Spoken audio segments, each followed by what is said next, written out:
Hello and welcome to another episode of Nimdzi Live. My name is Tucker Johnson and you are experiencing the latest live stream in localization where we talk about the latest and greatest in translation, localization, internationalization, culturalization, and all that fun stuff that global companies need to delight their international customers, or at least not to piss them off too much. On this program, we invite guests who like to have fun and also have some value to add for our audience of globalization professionals. I'm always eager to provide a platform for those with a good story or a good data set. So let us know if there are any topics you'd like covered or guests we should reach out to for future episodes.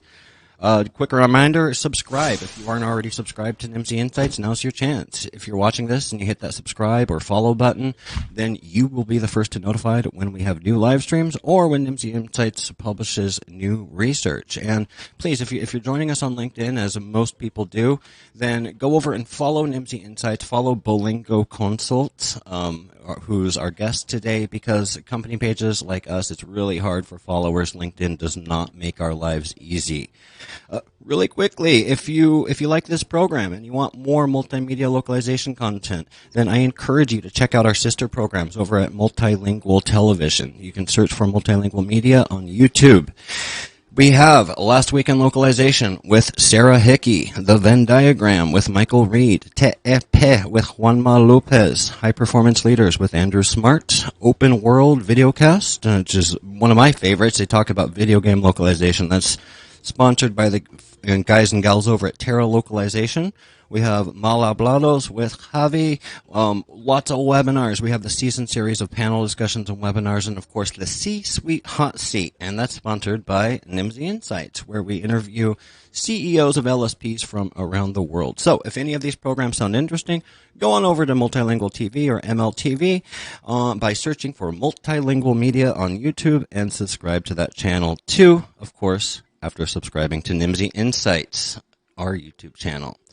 Oh, let's look at upcoming events before we get started here. If you haven't checked it out already, we have a beautiful events calendar over on at nimdzi.com/events. And if you go through here, it's beautiful. You can filter by location, you can filter by title, and you can see what's coming up in the near term future for you. And it looks like, of course, we have another DigiMarcon coming up on September 15th. Languages in the Media on September 20th. Check that out. And on September 28th, Content Marketing World 2021. And another DigiMarcon in September 29th, and the ALC annual summit, of course, on September 29th. Wow, lots happening on September 29th. Women in Localization hosting an event, and on the 30th of September, KTC 2021 online is coming at you. And let me get back here. Alrighty, so that's the upcoming events, please. nimdzi.com/events if you want to go over and check that out for yourself. Now, let's talk a little bit about this platform. We're doing this as a live stream via LinkedIn events because all of our friends are already on LinkedIn. So it makes it easy to share, easy to invite new people, and it also makes it easy for us all to show appreciation during the stream in two ways, and that's through comments and the reaction buttons. The comments will be brought up on stream for those of you that are in the comments section, and we'll be making sure to read any comments or questions that we have. OPME, nice to see you, sir. So yeah, leave your questions and comments down there, and we'll make sure to get to them. This is live on LinkedIn. We're also live streaming, though, on Nimdzi's YouTube channel, our Facebook channel, our Instagram channel. I bring this up because, let's face it, LinkedIn is not mature in the live streaming arena yet, and we've had some issues. We might get cut off. So if we get cut off on LinkedIn, don't worry. We might still be going. Head on over to Nimdzi's YouTube channel if you get cacked out, and we'll see you over there. So, all that having been gotten out of the way, let's get into it today. Today we are talking about the languages and the cultures of the African continent. Africa is a continent rich with diverse cultures and over 2,000 languages spoken by various ethnic groups. Exploring these dynamics is exciting, but also presents unique challenges for organizations seeking to localize their products, content, and services for African countries. An Accra-based LSP called Bolingo Consult has been working on a Localization Africa project with the goal of generating African country guides that can be used as a point of entry to the continent. So far, the guides have been developed for Ghana, Benin, Burkina Faso, and Cameroon.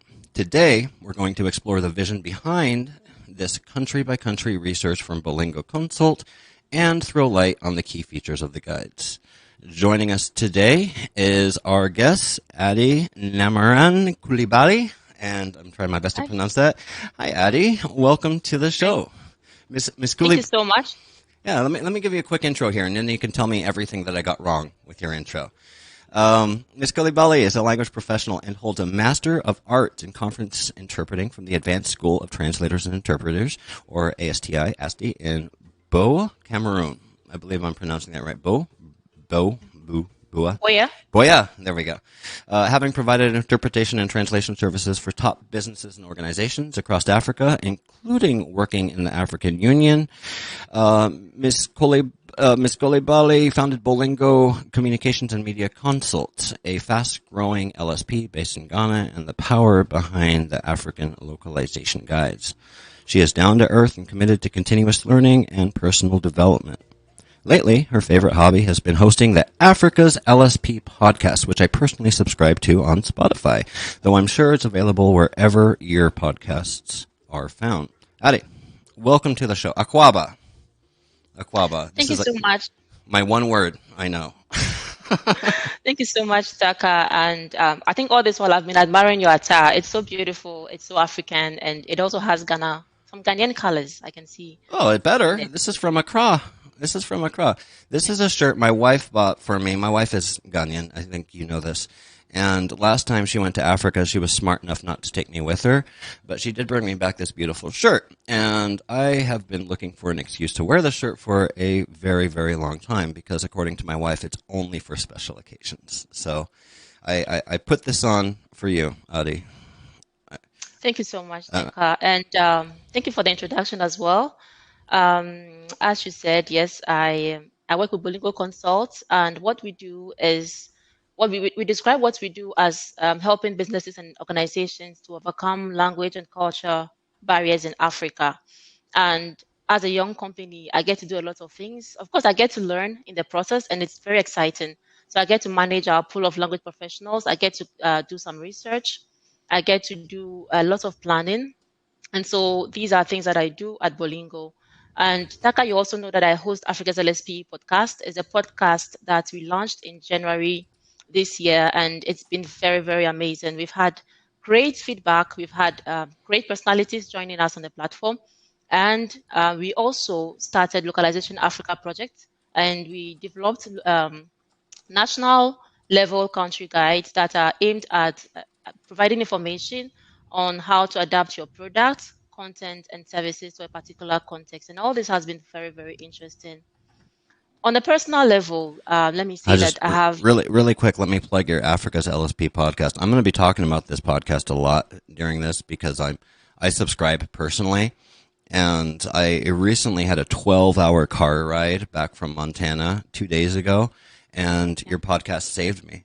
Because it kept me from falling asleep because I was able to listen to all of it, re-listen to a lot of them. But very, very interesting insights here. I'm sorry, I just got to plug your podcast. Very interesting insights here because it's very interesting for me personally to hear Africans talk about Africa. Frankly, I'm tired of hearing Americans, Europeans talk about Africa. What's the strategy and everything? And that, Ady, is what I really appreciate about your podcast. It's all about Africans helping Africans, and it provides me a window into what that looks like because it looks very different than what I'm used to. Yeah, thank you so much, Taka. And it's been great. The encouragement too has been very positive, and we believe that it's going to go far in helping the continent to grow the language services industry. So I was about to talk about something personal about me. So I have dual nationality. I'm Ivorian and Ghanaian. And I've had a bit of experience around the continent of Africa, and I am proud to have been able to visit at least one country in all the sub-regions of the continent. For instance, in North Africa, I've been to Egypt. In West Africa, obviously, I've lived in Ghana and Cote d'Ivoire. I've been to Nigeria, Togo, and Benin. In Cameroon, in Central Africa, rather, I've lived in Cameroon. In Southern Africa, I've lived in South Africa. In East Africa, I've lived in Ethiopia, and then I've visited Uganda and Kenya. And so I've had very beautiful experiences from all these countries. I've had an opportunity to experience the culture, to feel the people and how they behave and all that. So I believe that all these experiences have helped me or have shaped the way I think about Africa's language and cultural dynamics. And I'm really glad to be on this platform, Taka. Thank you so much. Yes, ma'am. Thank you for coming on here. You know, we've got some questions because people submitted questions beforehand and everything. So I'm going to try my best not to let this go too far off the rails. But man, I could just talk to you all day because talking about these, you say you visited every sub-region in Africa and you visit a lot of different countries. And before we get into the planned questions here, how homogenous is Africa? How similar are these different regions? How similar are these different markets? Or are they completely different? Because I hear a lot of people talking about Africa. Notice I've mentioned the African continent because I want to be very clear about the distinction that Africa is not a country. It is not a people. Honestly, Ghana is not a country. Ghana's a country, but Ghana is not a people, right? There are many people. So how homogeneous is Africa or not, or heterogeneous? And what does that mean for folks that are doing business there? Yeah, so as you said, Taka, Africa is a continent. It's not a country. And sometimes we make the mistake of just, putting all of us in one basket and say, let's do this for the African people, the African market. But we have a lot of differences. Of course, I think we have similarities in the warmth of hospitality that you'd get in a lot of African countries. We have a lot of similarities in the way people would appreciate issues and be able to welcome other people's opinions. I think we have a lot of similarities, but deep down we have a lot of differences as well. And so it's important for us to look at Africa as a continent with a lot of diversity, and this diversity is what will help us to be able to better ensure that we appropriately target our audience. Excellent.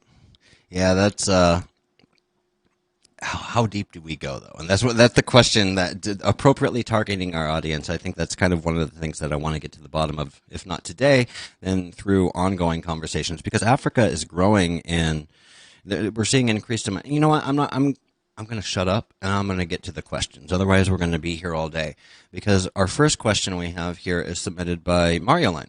And you know Marioline over at Multilingual. You worked very closely with her on creating the African Country Guides. And, if you're watching, and the African Country Guides, to download those, there are in the comments, in the LinkedIn event. You can find a link. Go to Bolingo Consult and download those. Go to their you have to fill out a form, but it's super easy. I downloaded all 4 of them. It took me about 20 seconds to do it. It's super painless. Go download them, and you'll be glad that you did. So let's get into it right now. I want to talk to Marioline. Let's get you out of the way here. I need to. Oh my goodness, this is why you test things in the beginning. Let's talk to Marioline here, and I just need to get you out of the way here. Give me 1 sec. Where are you? There we go. There's Marioline. Sorry, it wouldn't be a live stream if we didn't have technical difficulties, guys. And Studio Mode. We have Marioline here? No. Jeez. Sorry, Ady. Bam. Yeah. Marioline, go for it.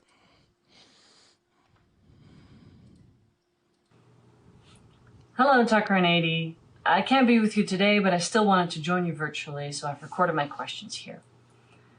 For those of you that do not know me, my name is Marjolein Groot-Nibelink. I'm the CEO of Multilingual Media, which has been publishing Multilingual magazine for more than 2 decades. This magazine is crafted specifically for people who are fascinated with the intersection of language, culture, technology, and business. It's been a pleasure collaborating with you on the special section in the July-August issue of Multilingual Magazine. Since its publication, we've gotten a lot of great feedback on the African country guides. From what we've seen, there is a big appetite for better understanding the African market. Even within the language industry itself, we're seeing more interest. Localization World also has chosen Africa for an upcoming event. However, I wanted to ask you, the expert, have you also noticed an increased demand for African localization and research? And if so, what do you think is driving this demand? Ady, that one's for you. That's why we've got you here on the show. Yeah. So thank you to Marjolaine for the question. I would say that yes, there is actually an increasing demand in localization for Africa and research as well. And at Bolingo, we've had a number of requests for localization into African languages and translation as well. And we believe that this demand will keep growing. Personally, there might be, of course, a lot of reasons for which there is such a demand, but I believe that it is being spurred by two main factors. The first factor could be the fact that Africa is an emerging market. We know that on the African continent, we have 10 of the 15 fastest growing economies in the world. And so for such a market, definitely we need to, there will be people or there will be organizations rather and businesses that will be interested in understanding what is pertaining in the African market, what they can do to gain ground on the market. And so this could be a key driving force or factor for the increase in demand in localization. The second reason for which I believe that there might be increasing demand, or there is actually increasing demand, is the diversity. I mean, we spoke about that earlier on, Taka, the diversity in languages and the culture, over 2,000 languages. And sometimes you get lost in it. You're like, wow, like where do I start from, as a business organization? Let me give an example from the guides that we did, for instance. We did guides for Ghana, Benin, Cameroon, and Burkina Faso. And so for the Benin guide, for instance, we got to learn that there are about 60 languages in Benin, and they have a lot of local languages. And for instance, the key local languages that are thriving in Benin, we have Fongbe and Yoruba. And so if you are, for instance, a business coming to Benin and you want to target other businesses, you can use French because that's the official language. But if you're targeting consumers, and if those consumers are within certain group of people, for instance, let's say they're in a category where they have low literacy levels, then obviously you'd have to think about the key dominant local languages, which are Fongbe and Yoruba. Let me take another example from Ghana. I mean, you've been to Ghana before yourself, Taka, and you know about the diversity, about the diversity of the country. And so local languages really play a key role in that, in localizing your products and services. So basically, as I said, the fact that Africa is an emerging market, the diversity of our languages and our cultures mean that we're going to have significant demand, and this is going to increase. And so I would say that we just need to be ready for that, and we are trying our best. Well, thank you. Yes, I have been to Ghana. I've been to Africa once, which is to say I've been to one country in Ghana. And yeah, it's diverse. It's diverse. And if there are fellow American white boys like me out there thinking I want to enter the African market, my advice to you is it ain't that simple. There's more than one African market. As we just talked about, there's over 2,000 languages. Each of those languages have a cultural identity associated with it. Some of them are mutually intelligible. Some of them are not. Like I know, Ady, you're here to keep me honest. But for example, Fante and Twi in Ghana.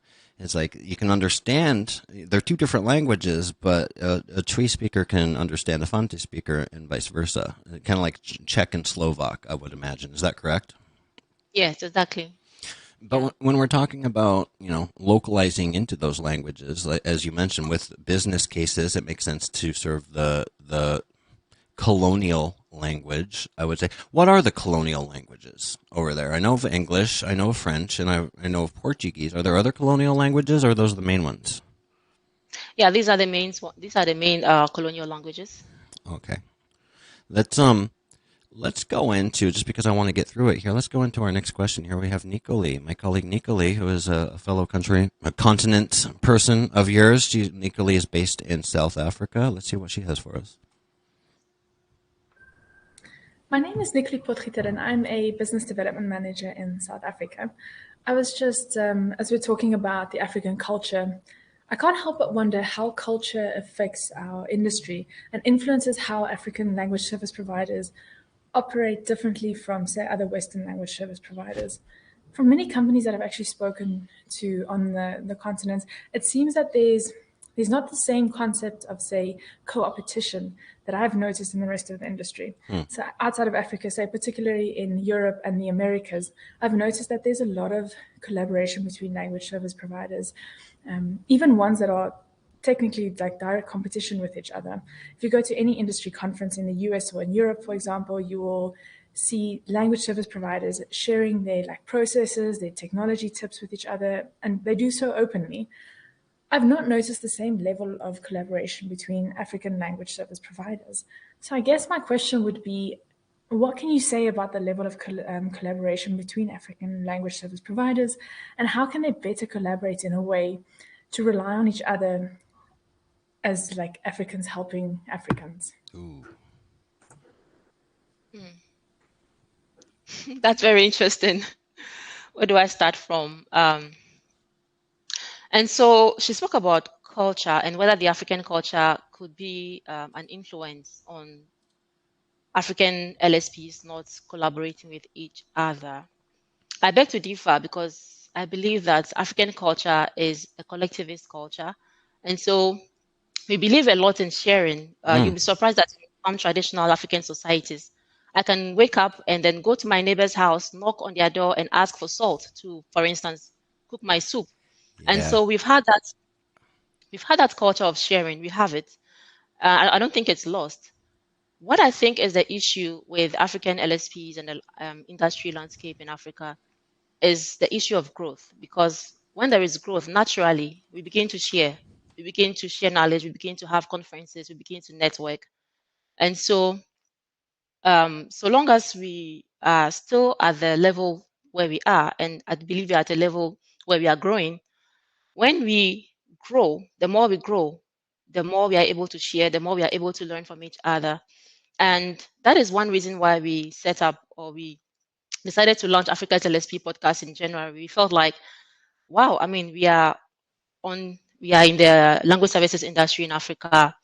We don't really know other LSPs. We don't interact. So why don't we create a platform where we can invite language professionals, we can invite business owners and all that, and all stakeholders in the industry to come together and talk about things in the industry. What is not going well? What can we change? What can we improve? And we believe that this is very important. And so, yes, there is a lot that can be done, but with growth, we can share and we can learn a lot and we can grow. Yeah. I've noticed the same with Africans. What was the word that you used? The word that I use is, it seems to me the culture is very communalistic, right? It's very community oriented, and that's different from communistic, right? It's just people help each other. People help each other, and it's just part of the culture. And that's why, because I remember, what episode was it? I think you were talking to Jan Botha down in South that was Africa. the third episode. Yeah, that was a really interesting episode to me, because it talked more about the market for language services in the industry. But I told myself I wanted to try to stay away from that a bit today. I don't want to talk so much about the market for language services so much as about the actual languages and culture in Africa, because that's what it's all about there. So my next question is, it's about dominant language and accents. So we've just been talking about this. Many countries over there use a colonial language. many countries use like a lingua franca, and I'm sorry to keep bringing up Ghana, but it's the country that I have the most exposure to, where I understand that Tree is the de facto lingua franca that is mutually understood by different people. Generally, people use that, but also English is the language of education. It's the common language that people speak, the Queen's English, because it's a former British quality. So my question is, and you answered this already a little bit, when it's appropriate to use the colonial language when you're talking about business, whether it be English, French, Portuguese, or whatever. And when you're reaching out to the consumers, the individuals, that's when you need to use the local languages. Correct me if I misunderstood you there. But the next part of that question is, which local languages? And the follow-up question to that is, what should it, for the colonial languages like English, what should the accent be? And let's focus on that. I want to focus on that right now. If I'm going into Ghana and I'm making the business decision to remain in English because it's the language spoken, it is a language spoken in Ghana. What do I need to localize the accent for my multimedia stuff? Is it okay to have a British accent? Is it okay to have an American accent? Or does it need to be recorded by a local Ghanaian speaking African English? Yeah, interesting. And so, as you said earlier, it's important to ensure that we use local voices. If you want to use English, for instance, I suggest that you use native speakers, because sometimes it's not every word that a native speaker would understand when, for instance, you're using American English or even British English. You know that Ghana was colonized by the British. But even with that, I mean, there's not every word that a lay person on the street of Accra, for instance, will understand. And so it's important to use native speakers. But if you would use other people outside the country, you can use, of course, other Africans who speak English, and I believe that will be clearer. However, even with that, you need to watch out for accents that Ghanaians do not like, or those people do not appreciate so much. Ooh, what are Let me, those?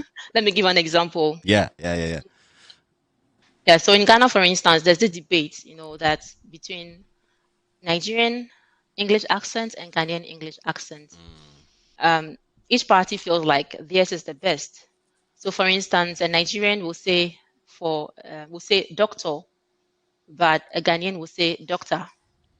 Oh. And yes, so there are lots of such examples. So, if you use Nigerian accent for Ghanaian localization projects, then you might have some little problems here and there because they might not appreciate it that much. So this is just an example, and it's a reality. So you need to know what are the accents that the people can appreciate, even if those accents are other African countries. Are from other African countries, for instance, and so that's really important.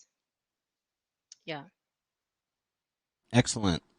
Let's moving on here. I think we got another question. Oh, we got a question from Alwo here. So full disclosure, the next question, which was submitted as a video question, which, by the way, you guys watching, you can submit video questions because we're scheduling these events ahead of time now.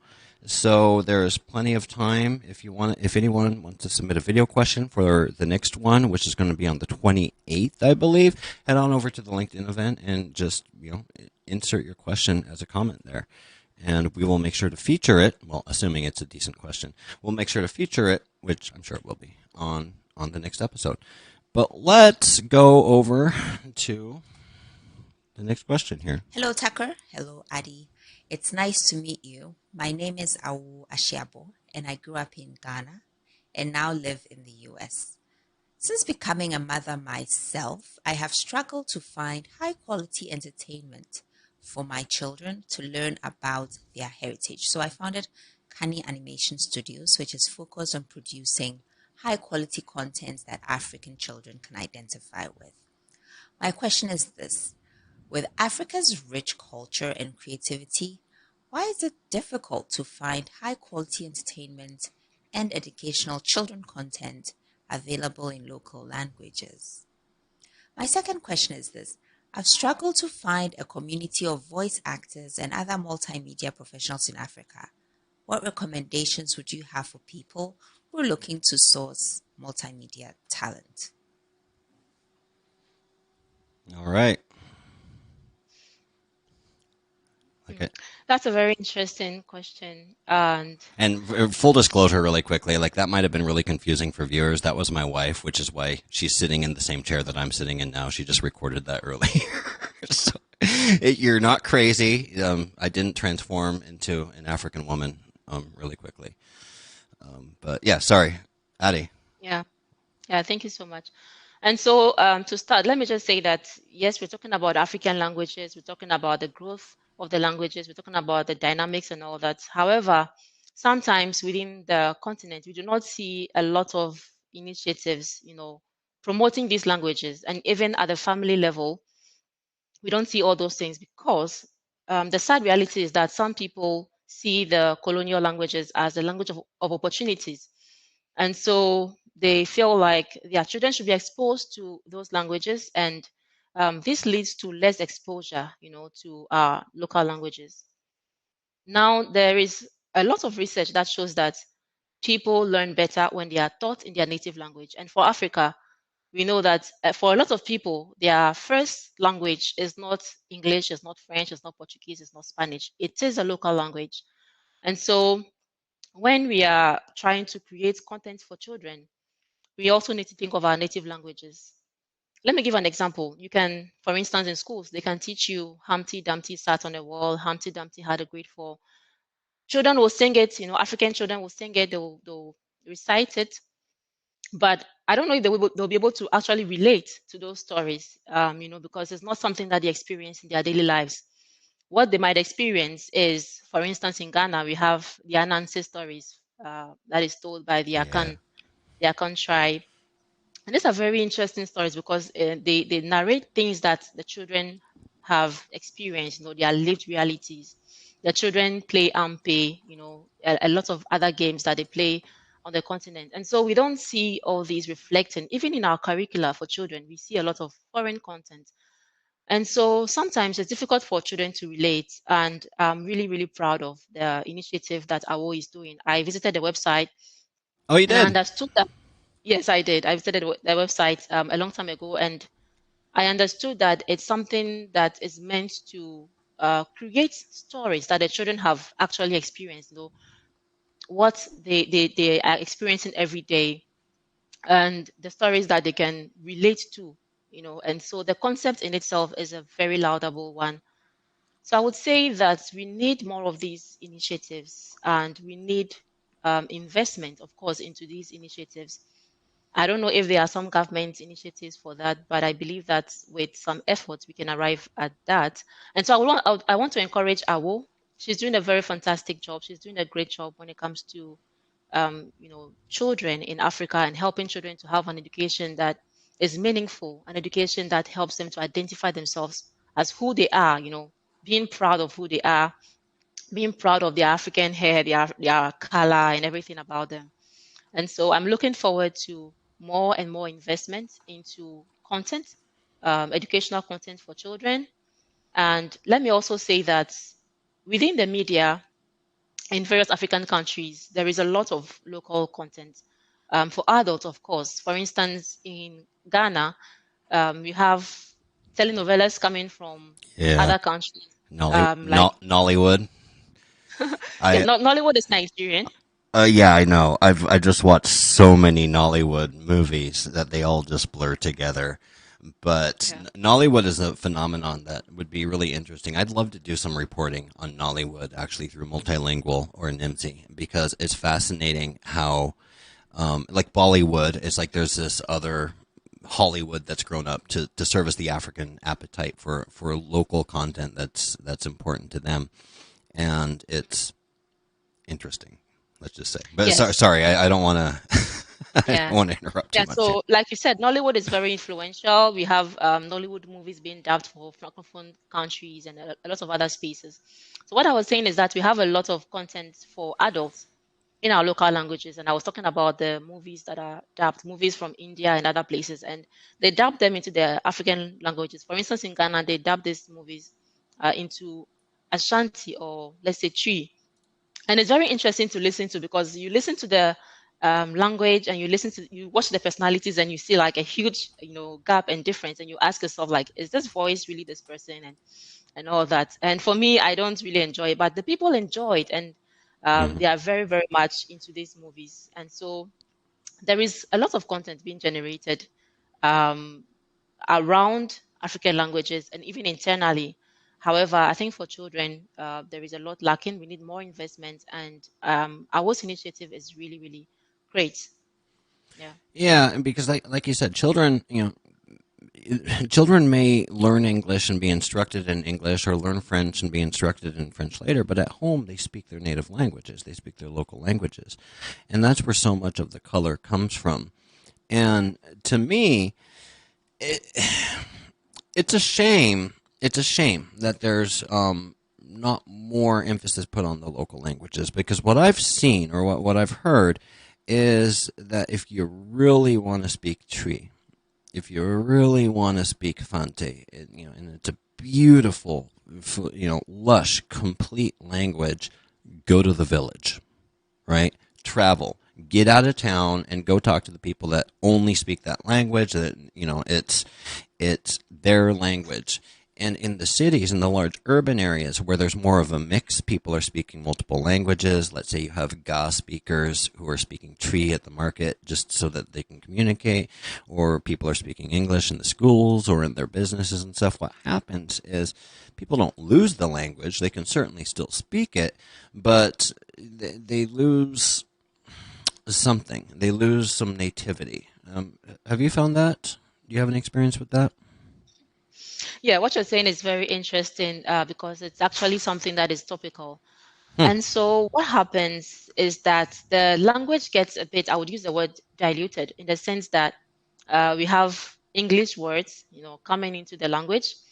And so it's difficult for someone in the city, most people, for instance, it's difficult for them to speak without adding an English word. Perhaps they have. Yes. And that's what I get. It's like, it's hard for Accraians, people in Accra. Akans, yeah.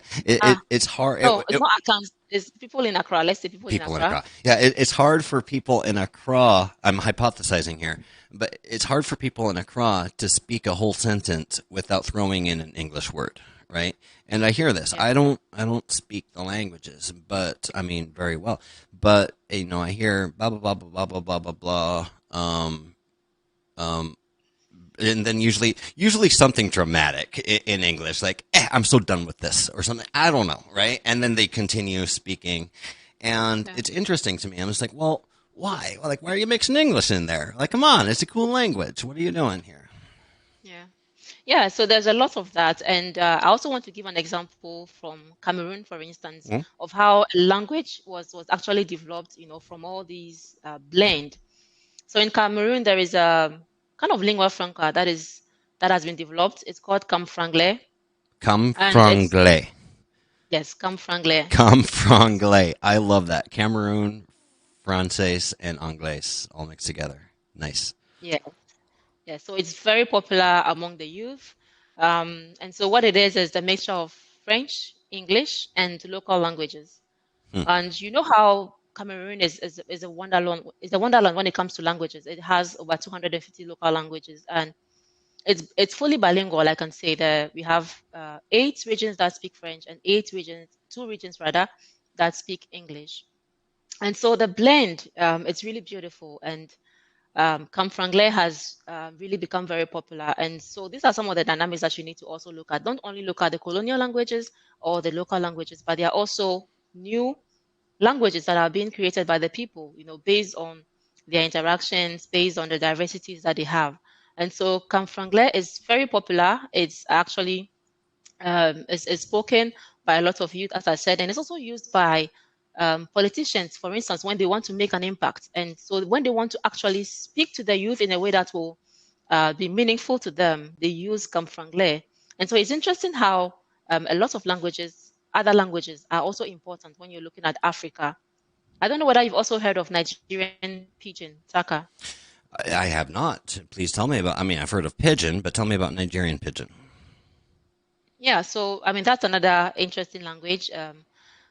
It's English and a mixture of other things, and it's also popular in Ghana. I mean, we also speak Pidgin that same way, but I think the Nigerian one is a bit thicker because that's the source of the Pidgin. And so these languages, and sometimes you can call them Creoles and all that, they are also important, and we can look at how to tap into that as well, and they can also play a key role, when it comes to languages. What's the difference? Are you the right person to ask this? If not, then we can.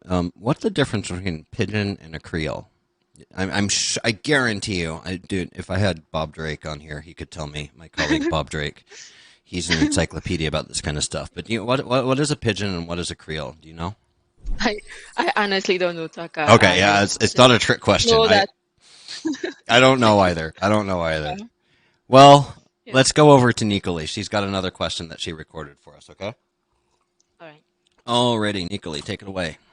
Uh-oh, wrong button.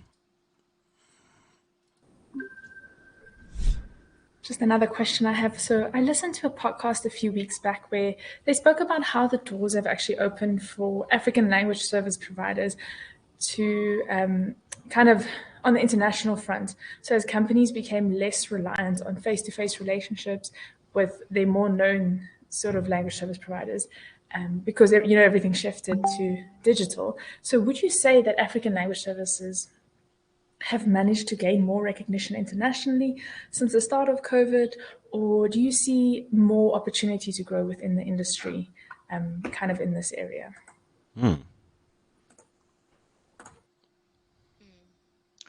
Well, thank you, Nicole, for the question. That reminds me of a podcast episode I did on Africa's LSP Podcast. I don't know if you listened to it, Taka. It's called The Impact of COVID-19 on Language Professionals in Africa. I did. Okay, so, yeah. But don't ask me any questions about it because I was driving back from Sandpoint, Idaho. But, I did. I'm going to be fully honest here with Ady. That's like the one episode that I put it on fast forward through, how you can listen to it like 1.5 speed. Because I'm so tired of talking about COVID. It's just like I want to move on. I want to talk. I don't want to hear the word new normal ever again. So that's why I'm not too excited about the whole COVID thing. But I do remember listening to it, and I do remember your guest. I forget who the guest was, but the general. Yeah, and you talked about it on other episodes too, not just that episode. You've asked a lot of your guests about it. Maybe that's why I was sick of it. But it seems like a good thing for the African language services industry. Like I hate to say like, I hate to say that anyone's profiting off of COVID, but with the move to remote, I've noticed, and I've said this before and I'll say it again, the move to remote, the move to virtual has been the great equalizer, right? Previously, those in our industry who got to go to the conferences and learn and grow and network and meet new clients and equip themselves to better go back to their respective countries and lead their team members into the 21st century. Previously, those guys were the ones with budget. They're the ones with visas. They're the ones with, forgiving wives and children who can travel and go to these different conferences. And this last 18 months, 2 years, whatever it's seen, it has been the great equalizer because all of those events have moved online. And I don't care if you're speaking a Pidgin Nigerian speaking user in Lagos or if you're sitting in Geneva, like you have access to the same stuff, the same amount of information. So in that respect, it's been a great equalizer. And anything that acts as an equalizer will, of course, bring up those quote unquote at the bottom, which, no offense, but I don't think it's controversial to say that the African LSP market, the African language services market, has not reached the same level of maturity, certainly, as the global LSP market. I don't know where I'm going. You've answered the question. God damn it. I didn't mean to answer the question. I don't mean to steal your thunder here.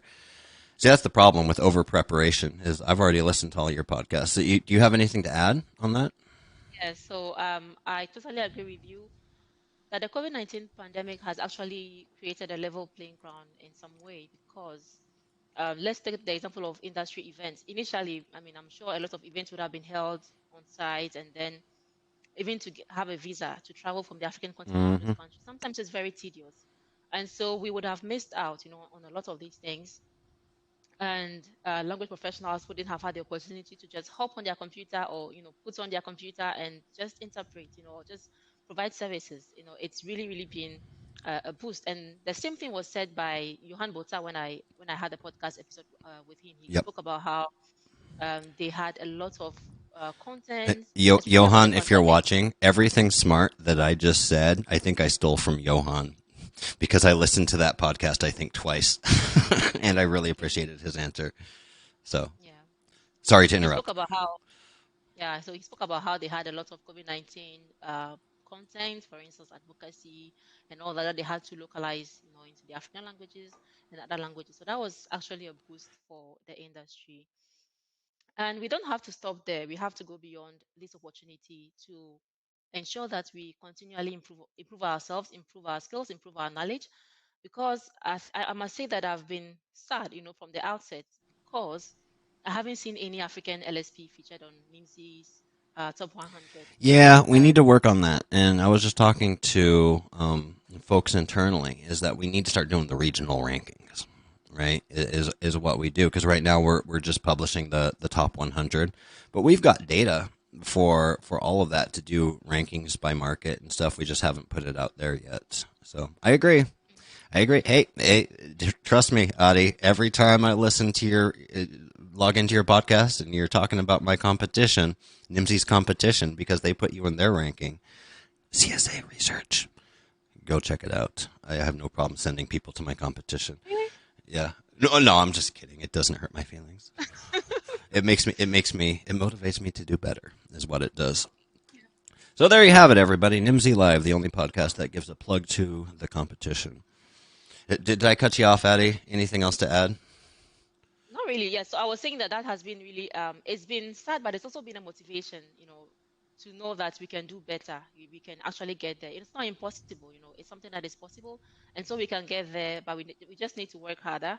We need to grow and we need to expand. Yeah. Excellent. Let's go over and take a look at the comments here. I've been looking at the comments in chat. I haven't seen any big questions, just to say hi to people. Already said hi, I think, to Michael Asquith. Hello from Chicago. Hi, Michael. Lucretia, what are you doing? Lucretia's in Vietnam. So, hi. Where's my hand? Hi, Lucretia. It's late for you. Lauren Suprainer, Lu Aya Daubu, Apollos Dabu. Hey, you handle the African ones. I'll handle the Saltine ones here. All right, Apollos. That's you, Ady. Yeah, so Apollos Junior Ambrose. Nice. He's in Ghana. I know him. Hi, Apollos. And Rosalind Famous. Fantastic lady. Welcome, Aquaba. Whatever language you speak. Nice to have you guys. If you got any questions, just drop them over in chat or any comments. So Puerto Rico, Rosalind, good to have you. Well, we're getting up here. We're getting about 10 minutes here.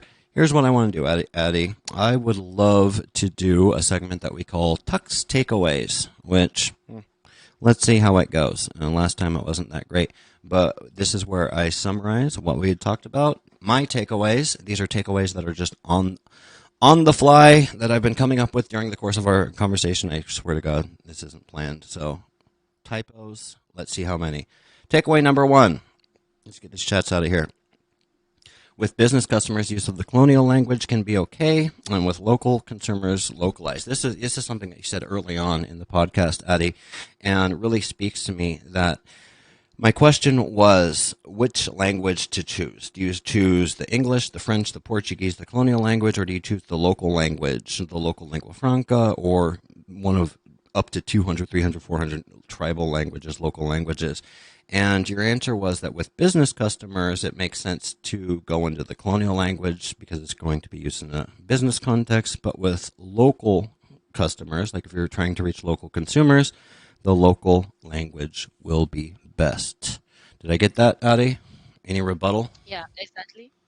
No, so that's really true, and you have to just focus on who your target consumers are and be able to localize content for them.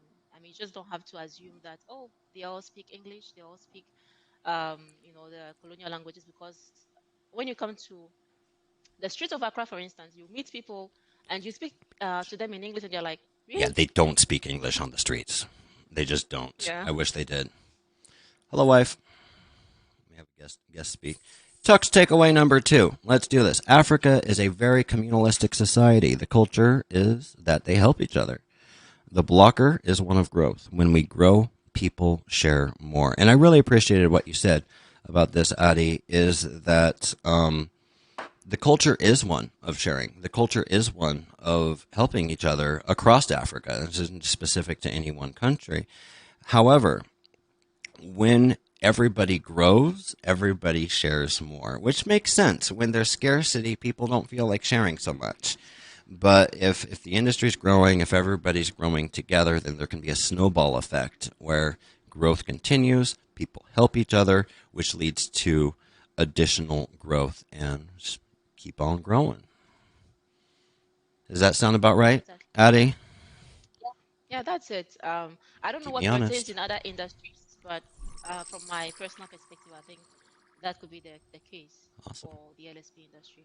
All right, and last one here is people learn better when they are taught in their local languages. So, when creating content for children, use the native languages. Get that out of here. Get that jogging lady off of my face.